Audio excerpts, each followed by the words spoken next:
In this question, if I use the property which says 0 to a fx dx equals to 0 to a f a minus x dx, so over I will be 0 to pi by 2 log 4 plus 3 sin x and 4 plus 3 cosx dx.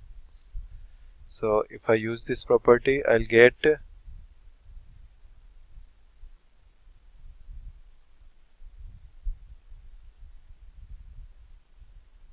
I equals to 0 to pi by 2 log 4 plus 3 sin pi by 2 minus x by 4 plus 3 cos pi by 2 minus x dot dx. So I'll get, let's say it is equation number 1, then I equals to 0 to pi by 2 log, it will become 4 plus 3 cosx, and in denominator it will be 4 plus 3 sin x dx.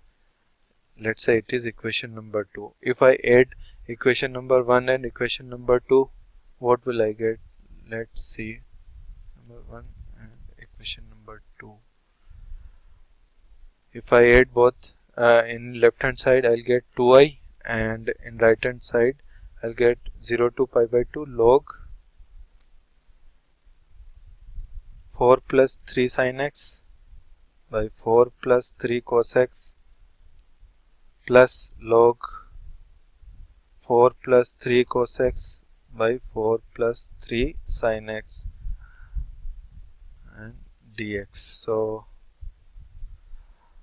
I know that log a plus log b is log a into b, so I can write log 4 plus 3 sin x by 4 plus 3 cos x multiply by 4 plus 3 cos x by 4 plus 3 sin x dx. So from here I'll get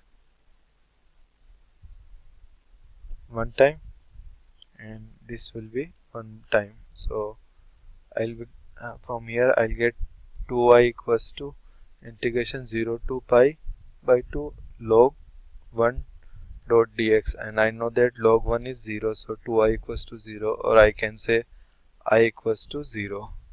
So this will be our final answer.